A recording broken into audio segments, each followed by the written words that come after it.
Shalom adik-adik, selamat hari Minggu. Sebentar lagi kita akan merenungkan firman Tuhan, tapi sebelumnya mari kita bersatu dalam doa terlebih dahulu. Semuanya lipat tangannya, tutup matanya, kita berdoa. Tuhan Yesus, kami mau mengucap syukur ya Tuhan untuk hari baru pemberian-Mu. Sebentar lagi kami akan merenungkan firman Tuhan dalam ibadah sekolah minggu pada hari Minggu ini. Biarlah Tuhan yang siapkan hati dan pikiran kami, Tuhan siapkan kami agar dapat memahami apa maksud Tuhan melalui firman-Mu. Dalam nama Tuhan Yesus, Tuhan juga jamah hamba-Mu yang menyampaikan renungan pada pagi hari ini, biarlah semuanya ada dalam perlindungan dan penyertaan Tuhan selalu. Dalam nama Tuhan Yesus kami berdoa. Amin. Oke, adik-adik apa kabarnya? Semuanya apakah sehat? Semoga sehat-sehat ya semuanya. Apakah sudah ada yang divaksin? Atau mungkin sekarang baru ini ya, orang tuanya atau kakaknya atau tantenya gitu ya yang baru divaksin ya? Atau jangan-jangan udah ada nih yang dapat jatah vaksin adik-adik? Iya, sekarang kita masih di suasana, PPKM gitu ya, masih suasana kita harus hati-hati, harus jaga kesehatan, jangan lupa cuci tangan, eee, makan juga harus benar. Kalau disuruh makan sayur dan buah, adik-adik harus, ikut kata-kata orang tua karena kesehatan itu penting banget dan, kita semua harus jaga di masa-masa kayak gini ya. Adik-adik juga, eee, tetap semangat, yang udah mulai sekolah, masuk sekolah, walaupun masih online mungkin ya, tetap semangat, eee, tetap mendukung juga gurunya yang kalau mengajar, karena ngajar secara online itu buat guru juga nggak selalu mudah ya adik-adik. Jadi adik-adik harus bisa membantu juga dengan cara semangat belajar, semangat terus melakukan tugas dan aktivitas yang diminta oleh gurunya. Nah, selain itu juga, selain tadi membantu guru, Monica juga mau ingatkan adik-adik untuk, eee, membantu orang tua kita masing-masing.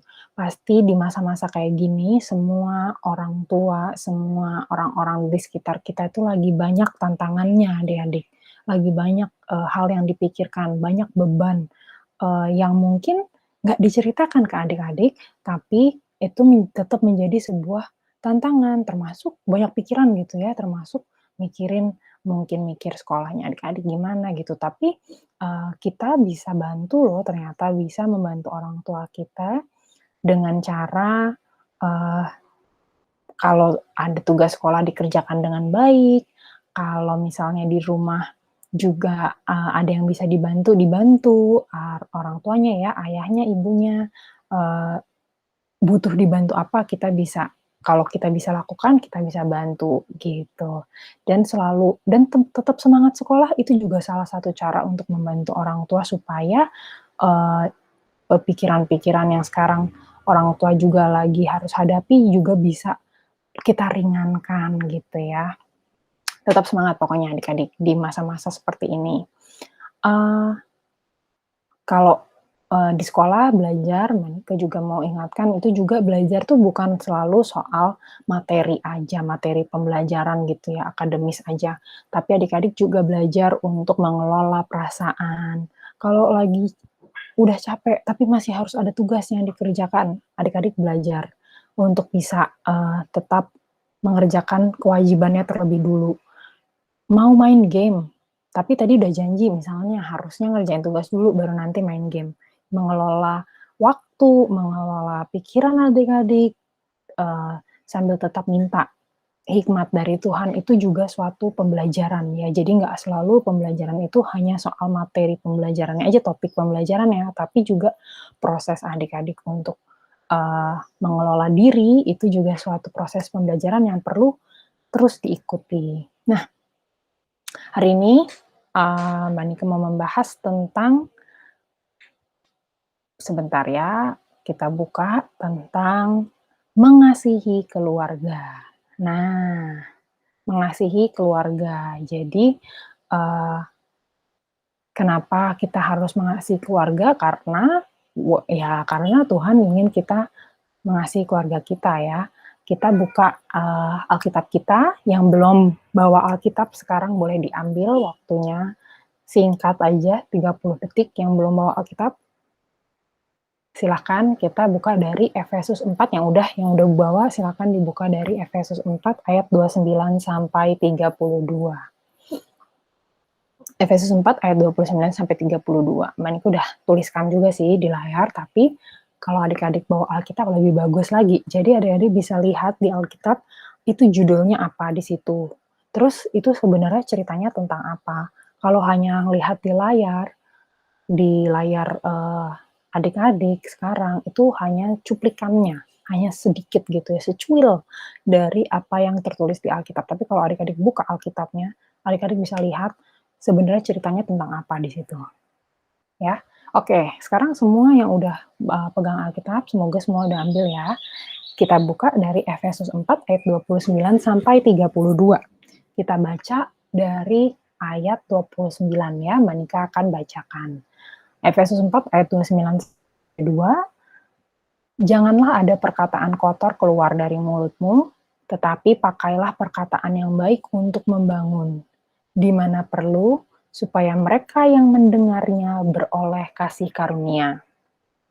Dan janganlah kamu mendukakan Roh Kudus Allah yang telah memeteraikan kamu menjelang hari penyelamatan. Ayat 31, segala kepahitan, kegeraman, kemarahan, pertikaian, dan fitnah hendaklah dibuang dari antara kamu, demikian pula segala kejahatan. Tetapi hendaklah kamu ramah seorang terhadap yang lain, penuh kasih mesra dan saling mengampuni, sebagaimana Allah di dalam Kristus telah mengampuni kamu. Oke, adik-adik sebetulnya Efesus 4 ayat 29 sampai 32 ini adalah salah satu bagian dari surat yang ditulis Paulus kepada jemaat di sebuah kota, nama kotanya Efesus. Jadi untuk mengingatkan supaya antara anggota jemaat itu ya saling bisa mengasihi. Ini yang paling utama nih ayat 32. Penuh kasih mesra dan saling mengampuni sebagaimana Allah di dalam Kristus telah mengampuni kamu. Jadi sebenarnya ini adalah konteksnya ya, ceritanya itu adalah Rasul Paulus mengingatkan jemaat supaya hubungan antar jemaatnya baik. Tapi adik-adik melalui firman Tuhan ini yang disampaikan lewat surat Paulus kepada jemaat Efesus ini, kita juga bisa melakukannya di hubungan kita dengan keluarga kita, dengan orang tua kita, dengan kakak kita, adik kita, dengan om tante kita, dengan nenek, dengan kakek yang mungkin juga sering adik-adik temui, dengan sepupu-sepupu misalnya, saudara-saudara lainnya, itu bisa kita praktekkan, bisa kita lakukan. Ada 3 pesan inti dari Efesus 4 ayat 29 sampai 32 yang Tuhan ingin kita lakukan. Yang pertama, jangan ada kata-kata kotor keluar dari mulut adik-adik. Ini tadi ya kalau kita lihat nih ya, jangan ada perkataan kotor keluar dari mulutmu, ini ayat 29. Tetapi pakailah perkataan yang baik untuk membangun supaya mereka yang mendengarnya beroleh kasih karunia. Jadi jangan ada kata-kata kotor yang keluar. Kadang-kadang kita bisa sih ya menahan diri untuk enggak bicara yang kata-kata yang kasar. Tapi sering juga ada kata-kata yang sebenarnya secara yang kita ketahui itu nggak kasar-kasar banget gitu, tapi jadi berubah menjadi kata-kata yang kasar karena hati kita dipenuhi dengan rasa yang kebencian begitu. Misalnya ya, adik-adik kasih tahu sama orang tua, terus adik-adik jawabnya, bodo amat. Nah, kata-kata bodo amat, nah itu kan sebenarnya bukan sesuatu kata yang sangat-sangat kasar sebetulnya ya. Ada kata-kata lain yang lebih kasar gitu ya. Tapi menjadi sangat kasar karena kita menggunakan kata-kata tersebut untuk merespon dan responnya itu bukan respon yang baik. Kenapa sih nggak boleh menyampaikan kata-kata kotor? Toh cuma kata-kata gitu ya. Tapi Tuhan bilang di sini melalui Rasul Paulus, pakailah perkataan yang baik untuk membangun supaya mereka yang mendengarnya beroleh kasih karunia.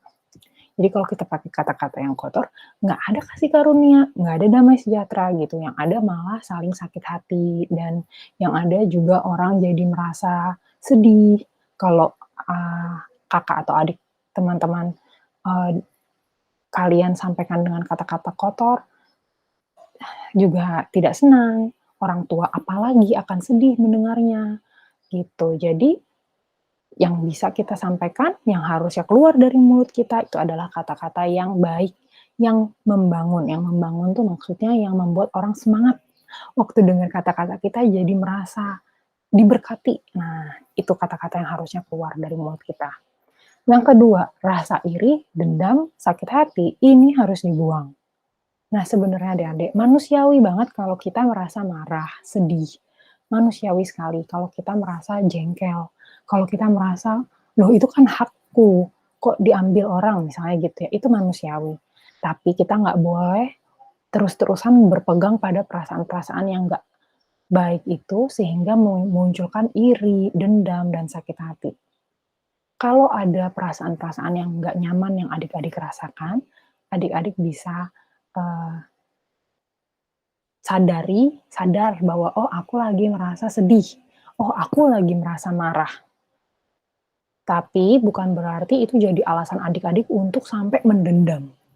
"Awas aja ya, nanti akan aku balas dia." Jangan, baik ke kakak atau adik gitu ya, atau saudara-saudara yang lain. Atau misalnya adik-adik habis dikasih tahu, dinasehati orang tua, lalu adik-adik merasa sedih, merasa, "Wah, sedih ya tadi habis dimarahin."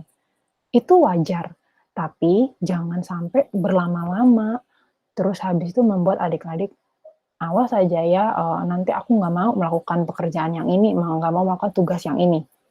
Jangan sampai seperti itu ya, karena itu bukan, yang Tuhan inginkan kita lakukan.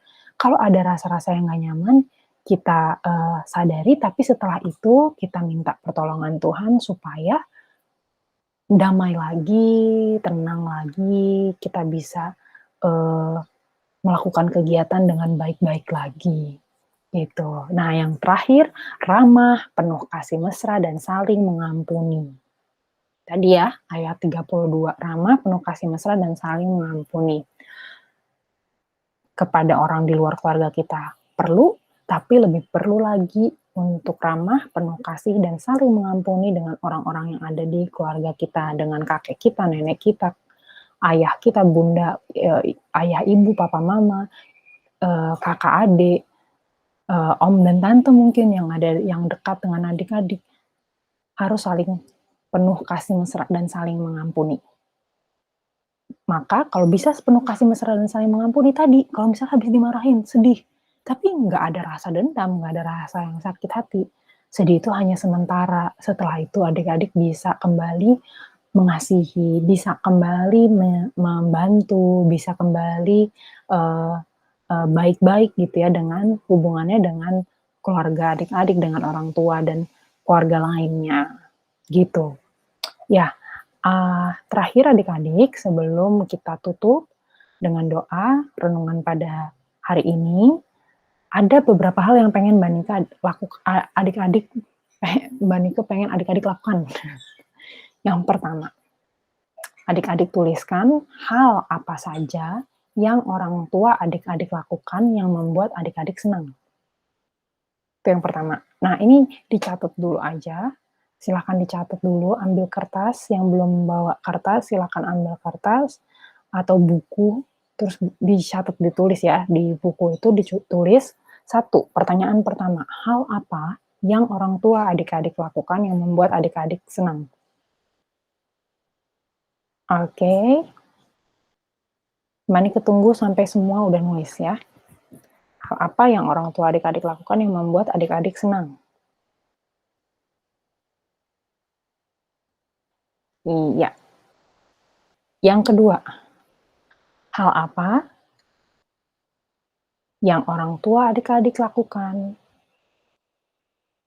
yang membuat adik-adik sedih?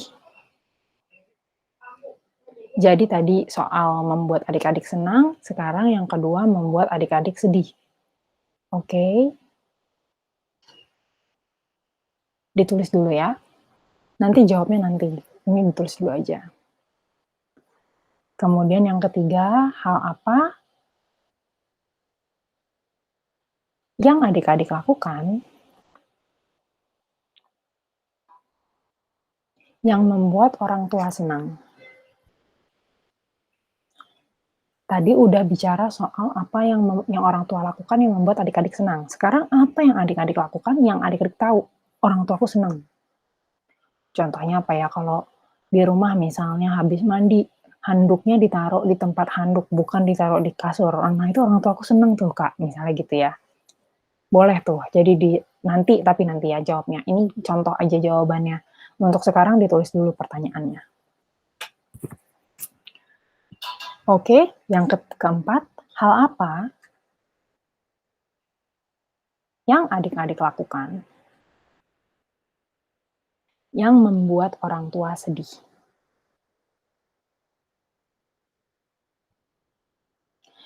Hal apa yang adik lakukan yang membuat orang tua sedih?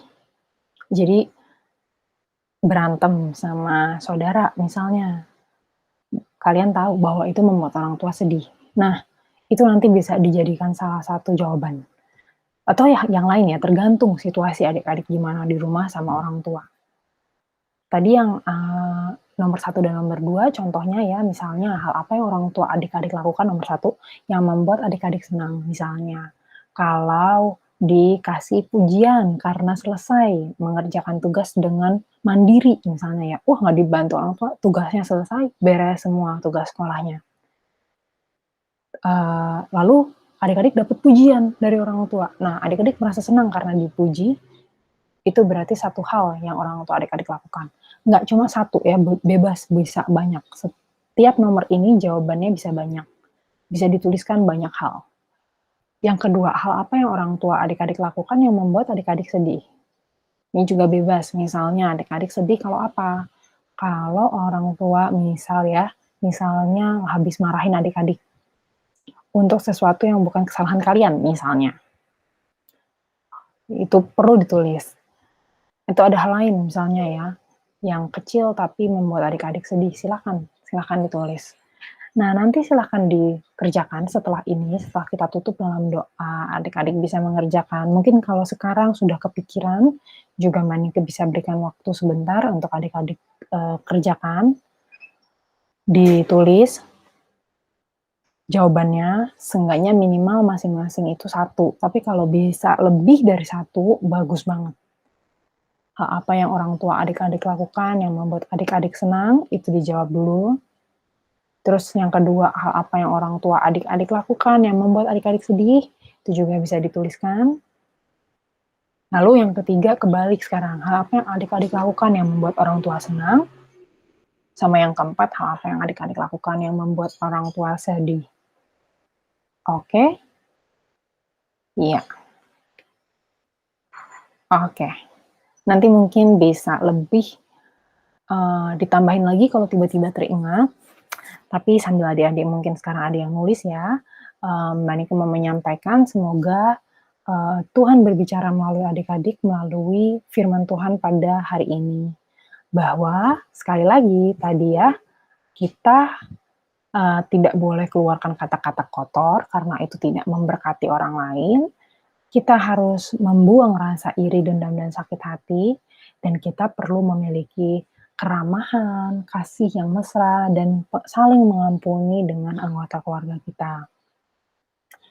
Ini Tuhan inginkan kita lakukan, supaya adik-adik di rumah juga bisa menjadi agen ya, kayak agen-agen itu kalau di film-film itu kan ada agen-agen rahasia gitu ya. Nah, ini nggak usah rahasia sih, tapi tetap jadi agen yang membawa perdamaian, membawa kasih kepada orang tua adik-adik, kepada saudara adik-adik, gitu. Nah, tadi yang refleksi ini kalau sudah selesai nanti bisa disampaikan ke orang tua masing-masing. Bisa ditunjukkan, tadi ini catatannya ini. Hasil dari sekolah minggu pada hari ini, gitu ya. Oke, Tuhan berkati adik-adik, kita mau bersatu dalam doa, kita mau tundukkan kepala kita, lipat tangan, kita berdoa. Terima kasih ya Tuhan Yesus untuk kesempatan pada hari ini kami boleh merenungkan firman Tuhan yang meskipun singkat namun ada pesan-pesan yang dapat kami dengarkan. Tuhan berkati anak-anakmu, anak-anak sekolah minggu ini, biar Tuhan yang jamah dalam setiap pertumbuhan kami ya Tuhan, dan Tuhan berkati agar kami bisa menunjukkan keramahan, kasih, dan pengampunan kepada keluarga kami. Kami dapat mengasihi keluarga kami dengan sungguh-sungguh dan saling juga membawa kedamaian dan sukacita di tengah-tengah keluarga kami. Berkatilah ya Tuhan sekolah kami, kesehatan kami, orang tua kami, berkati pekerjaan orang tua kami, kesehatan orang tua kami, dan saudara-saudara dan keluarga besar kami. Berkati juga ya Tuhan kami sendiri dalam sekolah kami, biarlah Tuhan juga yang berikan kami hikmat di setiap keseharian kami. Ampuni juga segala dosa dan kesalahan kami ya Tuhan, di dalam namamu kami berdoa dan mengucap syukur. Amin. Oke, adik-adik, sudah selesai ibadahnya pada hari ini. Semoga penuh dengan kasih adik-adik bisa melanjutkan kegiatan.